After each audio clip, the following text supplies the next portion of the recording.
నందమూరి తారక రామారావు గారు గతంలో తెలుగు నీళ్లు ఇస్తూ రాయలసీమకు నీళ్లు ఇచ్చిన ఘనత తెలుగుదేశం పార్టీ. అలాగే ఇప్పుడు కాలేరు నగరం ద్వారా మన రాష్ట్ర ముఖ్యమంత్రి నారా చంద్రబాబు నాయుడు గారు నగరి వరకు నీళ్ళు ఇచ్చే ప్రయత్నం చేస్తున్నారు. అక్కడ భగీరథుడు మన నారా చంద్రబాబు నాయుడు గారు. సరే కానీ ఇప్పుడు జిల్లాలో రోడ్లు ఎట్లున్నాయి?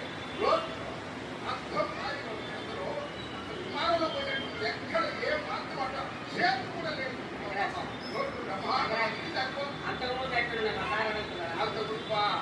చెప్పాలంటే మా ఆవిడ గర్భం ఉంటే డెలివరీ కోసం హాస్పిటల్ తీసుకెళ్తారు. అక్కడ కుక్కలు వాడి వల్ల అదురికి అక్కడ డాక్టర్ డెలివరీ అయిపోయింది హాస్పిటల్. అందుకే నేను మహానాడు కట్టున్నాను. నీ కడప కాదు, మన కడప. ఓకేనా? అది తీసుకెళ్ళి మిస్ అయిపోతాను. Very good. Very good.